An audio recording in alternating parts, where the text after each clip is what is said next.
આકાશવાણીનું આ ભુજ કેન્દ્ર છે.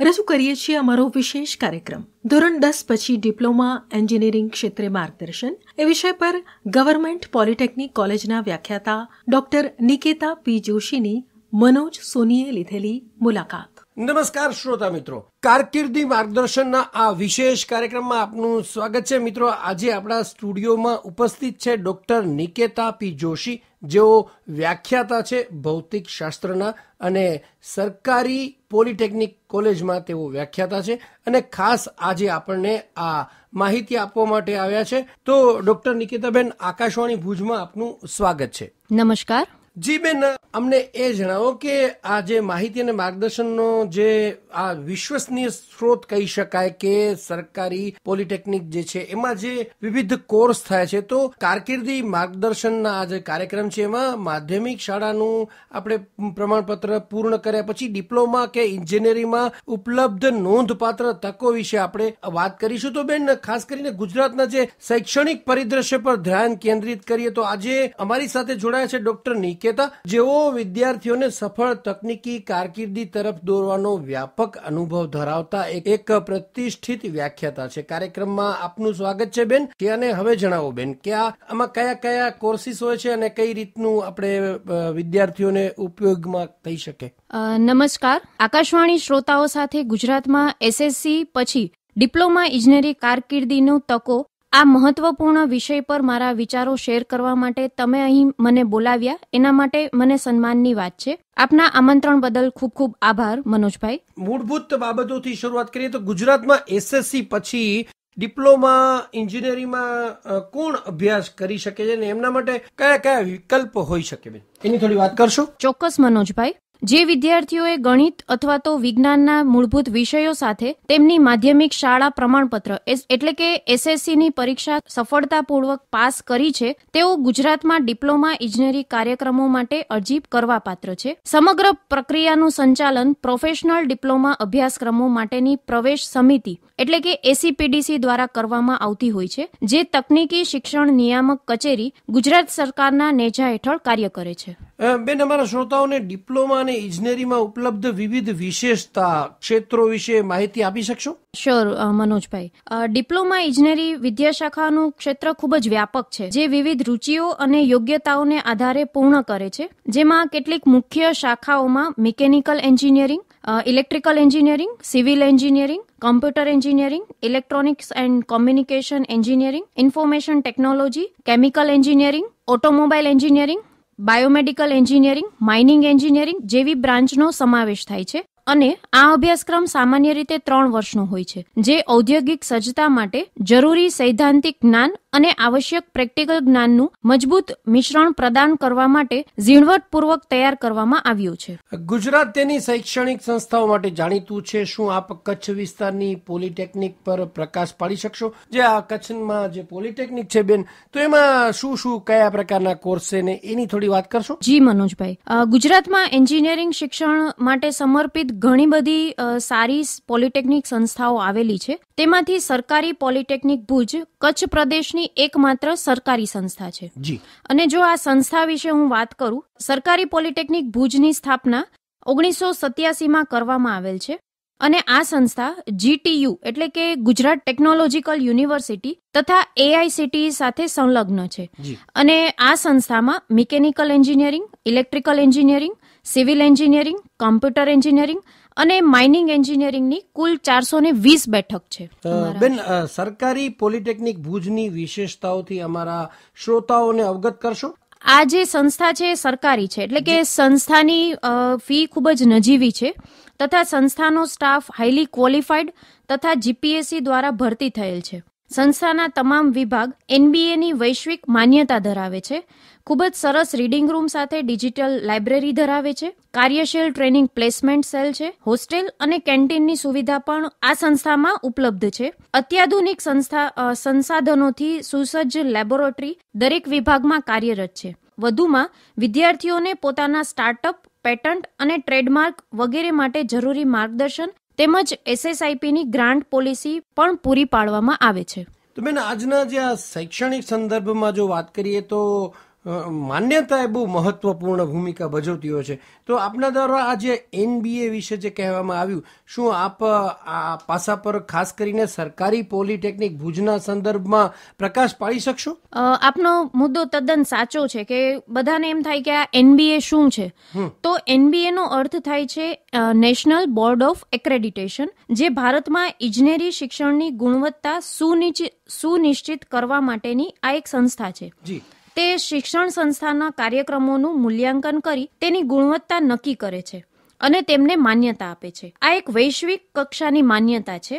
હવે જો વિદ્યાર્થી ડિપ્લોમા કોર્સ કરી અને જો વિદેશમાં જાય છે અને વિદેશમાં રોજગાર મેળવે છે તો તેમને રોજગાર મેળવવામાં ખૂબ જ સરળતા રહે છે. શ્રોતાઓને જણાવતા મને ખૂબ જ આનંદ થાય છે કે સરકારી પોલિટેકનિક ભુજના તમામ ડિપ્લોમા કોર્સ NBA તરફથી પ્રતિષ્ઠિત માન્યતા મેળવી છે, જે સંસ્થા દ્વારા અપાતી ટેકનિકલ શિક્ષણની ગુણવત્તા જાળવવાની અવિરત નિષ્ઠાને દર્શાવે છે. અને સમગ્ર ગુજરાતમાં આ એક જ માત્ર એવી સંસ્થા છે જેમના તમામ વિભાગને NBA ની માન્યતા મળેલ છે. બેન, તો ખૂબ સારી વાત કહેવાય કે પરંતુ ઘણા પરિવારો માટે નાણાકીય બાબતો ચિંતાનો વિષય હોય છે. તો ડિપ્લોમા કે ઇજનેરીનો અભ્યાસ કરતા વિદ્યાર્થીઓ માટે ફીનું ધોરણ જે છે ફી બહુ હોય છે. તો શું આમાં કોઈ શિષ્યવૃત્તિની તકો ઉપલબ્ધ છે ખરી? હા મનોજભાઈ, સરકારી પોલિટેકનિકમાં વાર્ષિક ટ્યુશન ફી વિદ્યાર્થીઓ માટે 1000 રૂપિયા છે, જ્યારે વિદ્યાર્થીનીઓ માટે નિઃશુલ્ક છે. અને સ્વનિર્ભર એટલે કે સેલ્ફ ફાઇનાન્સ સંસ્થાઓ માટે આ રકમ 25,000 થી લઈ અને 62,000 સુધીની રહેતી હોય છે. અને હા, ગુજરાત સરકાર ACPDC દ્વારા ડિપ્લોમા ઇજનેરી અભ્યાસ કરતા લાયક વિદ્યાર્થીઓને સહાય કરવા માટે વિવિધ શિષ્યવૃત્તિઓની યોજનાનું પણ સંચાલન કરતી હોય છે. આ શિષ્યવૃત્તિઓ શૈક્ષણિક ગુણવત્તા, આર્થિક જરૂરિયાત અથવા બંનેના આધારે હોઈ શકે છે. તો હું વિદ્યાર્થીઓને પાત્રતાના માપદંડો અને અરજી પ્રક્રિયા વિશે વિગતવાર માહિતી માટે ACPDC વેબસાઇટ તપાસવા માટે ભારપૂર્વક પ્રોત્સાહિત કરું છું. એટલે જે વિદ્યાર્થીઓ હમણાં જ પરીક્ષા પાસ કરી હોય અને એમને એમ થાય કે હવે મને ડિપ્લોમા કોર્સ કરવો છે, તો ACPDC ની વેબસાઇટ તેઓ જરૂરથી જોવે. બેન, ભુજથી બહાર આવતા વિદ્યાર્થીઓ હોય છે, જે હવે તો એમાં એવું હોય ને કે કોઈ પણ બનાસકાંઠાના પણ હોય, સૌરાષ્ટ્રના પણ હોય, જે પ્રમાણે મેરિટ હોય એ પ્રમાણે. તો એવા જે વિદ્યાર્થીઓ આવે તો એમના માટે કયા પ્રકારની આવાસની સુવિધાઓ, રહેવા માટેની શું ત્યાં સુવિધાઓ હોય છે? તો મનોજભાઈ, સરકારી પોલિટેકનિક ભુજ અન્ય ઘણી સરકારી પોલિટેકનિકની જેમ જ રાજ્યના વિવિધ વિભાગમાંથી આવતા વિદ્યાર્થીઓની જરૂરિયાતને સમજે છે અને નજીવી ફી સાથે હોસ્ટેલની સુવિધા પૂરી પાડતી હોય છે. આ રહેણાંક સગવડો વિદ્યાર્થીઓને તેમના અભ્યાસ પર ધ્યાન કેન્દ્રિત કરવા માટે સુરક્ષિત અને અનુકૂળ વાતાવરણ પ્રદાન કરવા માટે બનાવવામાં આવી છે. આ બેન, ડિપ્લોમા ઇજનેરીની પદવી ધરાવતા વિદ્યાર્થીઓ માટે કારકિર્દીના સામાન્ય માર્ગ કયા છે? ધારો કે જે પદવી મળી પછી શું બની શકે? જી, તો મનોજભાઈ, ડિપ્લોમાની પદવી મળી જાય છે. ડિપ્લોમા ઇજનેરોને જાહેર અને ખાનગી બંને ક્ષેત્રોમાં રોજગારીની વિશાળ તકો મળતી હોય છે. તેઓ junior engineer, technician, supervisor, maintenance કર્મચારીઓ અને અન્ય વિવિધ તકનીકી ભૂમિકાઓમાં કાર્યરત થઈ શકે છે. તેઓ તેમના ડિપ્લોમા પ્રોગ્રામ દરમિયાન જે વ્યવહારુ કુશળતા મેળવે છે તે તેમને ઔદ્યોગિક ક્ષેત્રે મૂલ્યવાન ફાળો આપનાર બનાવતી હોય છે. તો બેન, જે આ ડિપ્લોમા કરે એને ડિપ્લોમા હોલ્ડર કહેવાય. તો પછી એને કોઈને એમ થાય કે મને આમાં ડિગ્રી લેવી છે ને એન્જિનિયરિંગમાં આગળ એન્જિનિયર બનવું છે, તો એના માટે શું વિકલ્પ છે? તો ડિપ્લોમા ઇજનેરનો મહત્વપૂર્ણ ફાયદો એ છે કે આગળના અભ્યાસ માટે માર્ગ પ્રદાન પણ ડિપ્લોમા એન્જિનિયરિંગનો કોર્સ હોય છે. ડિપ્લોમા ધારકો બેચલર ઓફ એન્જિનિયરિંગ એટલે કે BE અથવા તો બેચલર ઓફ ટેકનોલોજી એટલે કે BTech ડિગ્રી પ્રોગ્રામના બીજા વર્ષમાં લેટરલ એન્ટ્રી માટે પાત્રતા ધરાવતા હોય છે. બરોબર. એટલે જે સામાન્ય હોય એને જે વર્ષ કરવા પડતા હોય છે 12 અને આને ઓછા કરવા પડતા? ના, બંનેને સરખા 6 વર્ષ. હા, ધોરણ 12 પછી 4 વર્ષ થાય છે, એટલે ટોટલ 6 વર્ષ થાય છે. અને ડિપ્લોમાના 3 વર્ષ અને ડિગ્રીના 3 વર્ષ, એટલે બીજા વર્ષમાં ડિગ્રી એન્જિનિયરિંગમાં સીધો પ્રવેશ મળે છે. બેન, આ જે ડિપ્લોમા કાર્યક્રમો જે હોય છે, ડિપ્લોમા કોર્સ હોય છે, એમાં ઉદ્યોગની જરૂરિયાતો સાથે કેટલા સારી રીતે સંકલિત છે અને શું વ્યવહારુ અનુભવ માટે કોઈ તકો હોય છે ખરી? તો જો વ્યવહારુ તકોની આપણે વાત કરીએ તો વ્યવહારુ અનુભવના મહત્વને ઓળખી અને સરકારી પોલિટેકનિક ભુજ સહિતની ઘણી બધી પોલિટેકનિક છે કે જે ઉદ્યોગો સાથે પણ સક્રિય રીતે સહયોગને પ્રોત્સાહન આપતી હોય છે. આ ઘણીવાર ઇન્ટર્નશીપ રૂપે ઔદ્યોગિક મુલાકાતો અને વ્યવહારુ તાલીમ સત્રોમાં પરિણમે છે, જે સુનિશ્ચિત કરે છે કે વિદ્યાર્થીઓ વાસ્તવિક દુનિયાનો અનુભવ મેળવે અને ઉદ્યોગ સંબંધિત કુશળતા પણ વિકસાવે. તો બેન, આજે ટેકનિકલ કુશળતા ઉપરાંત વિદ્યાર્થીઓની એકંદરે જો રોજગારી ક્ષમતા વધારવા માટે કોઈ પહેલ કરવામાં આવી છે ખરી? હા મનોજભાઈ, તો જો હવે આના વિશે આપણે વાત કરીએ તો શિક્ષણ માટેના સર્વગ્રાહી અભિગમ સોફ્ટ સ્કિલના વિકાસનો પણ સમાવેશ થાય છે. સંસ્થાઓ વારંવાર વાતચીત કૌશલ્ય, વ્યક્તિત્વ વિકાસ, સમસ્યા હલ કરવાની ક્ષમતાઓ અને ઇન્ટરવ્યુની તૈયારી પર પણ ધ્યાન કેન્દ્રિત કરતા વર્કશોપ અને તાલીમનું આયોજન કરતા હોય છે. આ પહેલનો મુખ્ય હેતુ એ છે મનોજભાઈ કે વિદ્યાર્થીઓને તેમના વ્યાવસાયિક જીવનમાં ઉત્કૃષ્ટ બનાવવા માટે જરૂરી સર્વાંગી કૌશલ્ય સમૂહથી સજ્જ કરવાનો છે. બેન, અમારા શ્રોતાઓને આ ડિપ્લોમા કાર્યક્રમો માટેની પ્રવેશ પ્રક્રિયા વિશે સંક્ષિપ્તમાં માર્ગદર્શન આપશો? જી મનોજભાઈ, તો જો પ્રવેશ પ્રક્રિયાની વાત કરીએ તો પ્રવેશ પ્રક્રિયા મુખ્યત્વે ઓનલાઈન માધ્યમથી ACPDC પોર્ટલ દ્વારા હાથ ધરાવવામાં આવતી હોય છે. સંબંધિત વિદ્યાર્થીઓને પોર્ટલ પર સૌપ્રથમ નોંધણી કરાવવાની હોતી હોય છે. ત્યારબાદ SSC માર્કશીટ જેવા જરૂરી દસ્તાવેજો અપલોડ કરવાના હોય છે. ઓનલાઈન ફી ભરવાની અને પછી તેમની પસંદગીની સંસ્થાઓ અને શાખાઓ પસંદ કરવાની પ્રક્રિયામાં ભાગ લેવાનો હોય છે. બેઠકોની ફાળવણી મેરિટના આધારે થતી હોય છે. વિદ્યાર્થીઓ માટે નવીનતમ અપડેટ્સ અને મહત્વપૂર્ણ તારીખો માટે તેઓએ ACPDCની વેબસાઇટ નિયમિતપણે તપાસવાની હોય છે. ડિપ્લોમા કોર્સની રજીસ્ટ્રેશન ફી વિદ્યાર્થીઓ માટે ₹500 હોય છે અને વિદ્યાર્થીનીઓ માટે નિઃશુલ્ક હોય છે. વિદ્યાર્થીઓને બેન, વાલીઓ જે હોય છે એમને વિગતવાર વિશ્વસનીય માહિતી ક્યાંથી મેળવી શકે કે મારા છોકરાને ધારો કે ડિપ્લોમા કરાવવું છે તો શું જ્યાં પોલિટેકનિક છે ત્યાં જઈને પણ મેળવી શકે કે ઓનલાઈન મેળવી શકે, શું કરી શકે? બંને રીતે મેળવી શકે છે. સૌથી વધુ વ્યાપક અને અદ્યતન માહિતી માટે વિદ્યાર્થીઓ અને વાલીઓને હું ACPDCની વેબસાઇટ વિઝિટ કરવાનું કહીશ.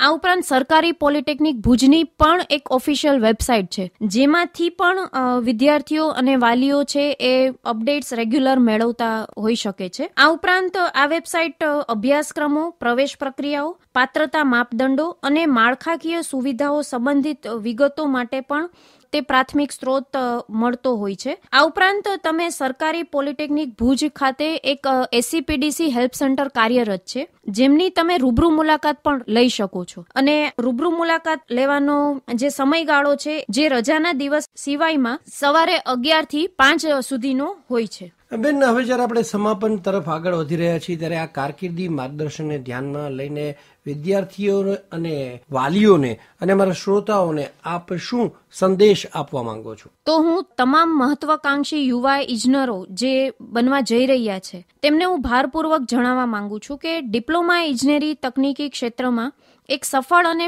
પરિપૂર્ણ કારકિર્દી માટે મજબૂત અને સદ્ધર માર્ગ પ્રદાન કરે છે. એની વિશેષતા એવી વિશેષતા પસંદ કરો કે જેમાં તમને ખરેખર રસ હોય, તમારા અભ્યાસમાં સંપૂર્ણ નિષ્ઠા રાખી અને તમે આગળ વધી શકો, જિજ્ઞાસુ રહો, શીખવાનું તમે ચાલુ રાખો અને તમારી પસંદ કરેલી સંસ્થા દ્વારા જે પણ તમને જે ફેસિલિટી પૂરી પાડવામાં આવે છે તે સંસાધનો અને તકનો પૂરો લાભ લો. અને હા, વાલીઓને પણ મારું એટલું જ કહેવું છે કે ડિપ્લોમા કાર્યક્રમો દ્વારા તકનીકી શિક્ષણ મેળવવા માટે તમારા બાળકોને ટેકો આપો અને તેમના ભવિષ્યમાં અને આપણા સમાજની પ્રગતિમાં એક રોકાણ કરે તે માટે વિદ્યાર્થીઓની રુચિઓ શોધવામાં તેમને મદદ થાઓ અને તેમની યોગ્યતા અને આકાંક્ષાઓને આધારે માહિતગાર નિર્ણયો લેવા માટે તેમને પ્રોત્સાહિત કરો. તો ડોક્ટર નિકેતનબેન, આજે આપે આપના મૂલ્યવાન વિચારો અને સ્પષ્ટ અને વ્યાપક માર્ગદર્શન અમને આપ્યું એ બદલ આપનો ખૂબ ખૂબ આભાર. આપની માહિતી ખરેખર પ્રશંસનીય છે. ધન્યવાદ.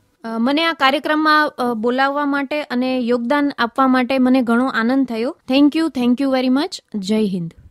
તો શ્રોતા મિત્રો, આજે આપણે આશા રાખીએ કે આ માહિતીપ્રદ સત્રએ ગુજરાતમાં SSC પછી ડિપ્લોમા ઇજનેરીમાં ઉપલબ્ધ તકોને સ્પષ્ટ કરી હશે. વિગતવાર માહિતી અને અપડેટ્સ માટે ઉલ્લેખિત સત્તાવાર વેબસાઇટની મુલાકાત લેવાનું યાદ રાખો. વધુ માહિતીપ્રદ કાર્યક્રમો માટે આકાશવાણી સાથે આપ જોડાયેલા રહો, જે તમને જ્ઞાનથી સશક્ત બનાવે છે. આપનો ખૂબ ખૂબ આભાર. ધન્યવાદ. ધોરણ 10 પછી ડિપ્લોમા એન્જિનિયરિંગ ક્ષેત્રે માર્ગદર્શન. હમણાં જ આ વિષય પર આપે ગવર્મેન્ટ પોલિટેકનિક કોલેજના વ્યાખ્યાતા ડોક્ટર નિકેતા પી જોશીની શ્રી મનોજ સોનીએ લીધેલી મુલાકાત સાંભળી. આ કાર્યક્રમનું પ્રસારણ આકાશવાણીના ભુજ કેન્દ્ર પરથી કરવામાં